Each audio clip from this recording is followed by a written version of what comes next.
Assalamualaikum warahmatullahi wabarakatuh.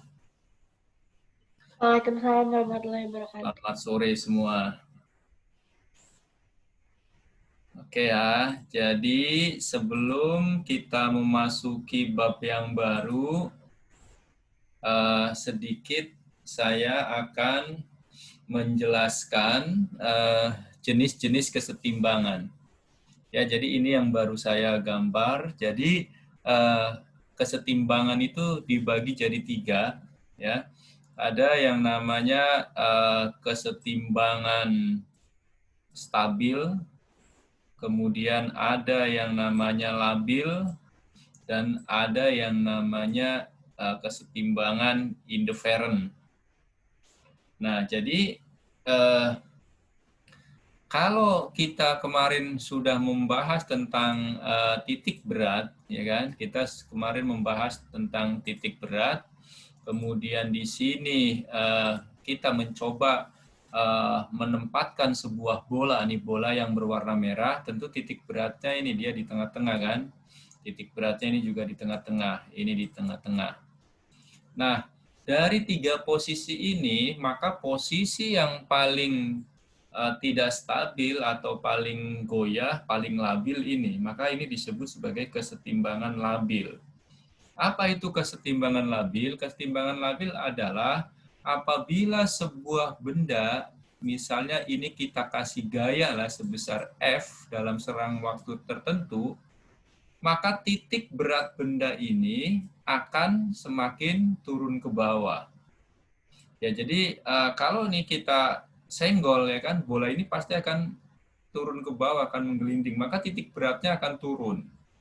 Maka apabila sebuah benda dan ketika dia diberikan gaya kemudian titik beratnya jadi lebih rendah atau titik beratnya jadi turun, maka kesetimbangan semacam itu disebut sebagai kesetimbangan labil. Nah, apa bedanya dengan kesetimbangan stabil? Kalau stabil, ini kan titik berat bendanya tahu kita di tengah ya. Jadi ketika titik berat bendanya di tengah, kemudian benda ini berada dalam satu wadah nih, kemudian misalnya kita kasih gaya dia sebesar F, maka apa yang terjadi dengan bola ini? Tentu dia akan ke atas kan, akan ke sini.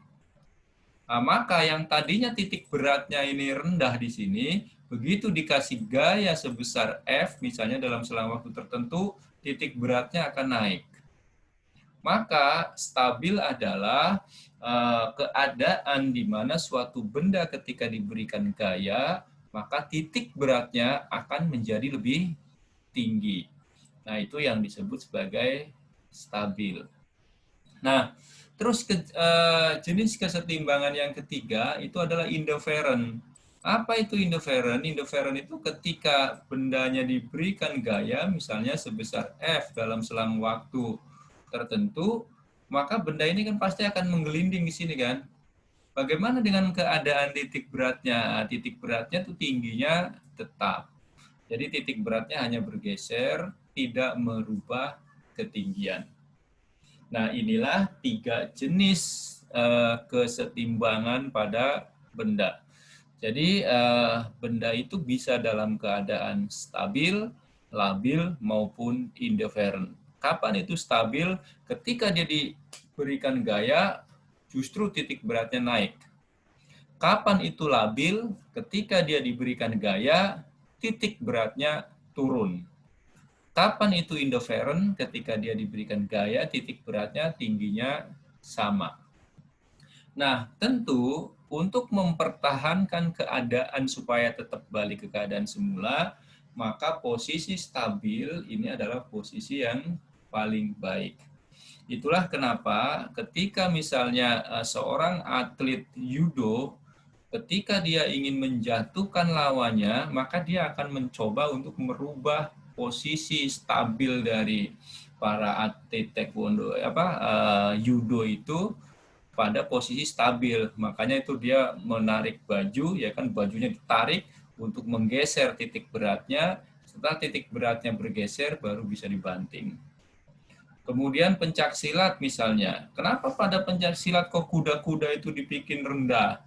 Karena untuk mendapatkan posisi kesetimbangan stabil, semakin rendah titik berat, maka dia akan semakin stabil. Kenapa? Ketika diberi gaya, titik beratnya akan naik. Kenapa kendaraan balap itu rata-rata bodinya ceper, misalnya mobil balap itu lebih ceper, ya kan? Formula One itu lebih ceper lagi. Kenapa? Karena semakin rendah titik beratnya, maka dia akan semakin stabil. Ya, itulah kenapa kalau nanti kamu diajak balapan, kemudian disuruh milih kendaraan, jangan pakai mobil box. Kenapa? Mobil box itu tinggi, sehingga titik beratnya dia berada di posisi yang tinggi, dia tidak stabil atau dalam keadaan labil. Ya, jadi inilah kalau kemarin kita belum sempat membahas ini, atau mungkin sempat tapi belum saya gambarkan seperti ini, inilah materi terakhir di bab kesetimbangan benda tegar dan dinamika rotasi, yaitu jenis-jenis kesetimbangan. Baik, guys, sampai sini apakah ada pertanyaan?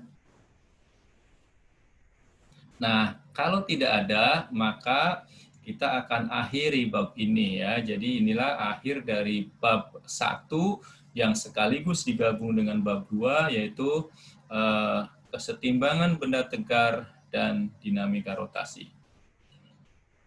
Oke, nah berarti Krista, Timo, Iqbal, Cia, Syasha, dan juga Yara, kita selesai sudah bab 1 dan bab 2. Sekarang kita akan masuk ke bab 3 ya.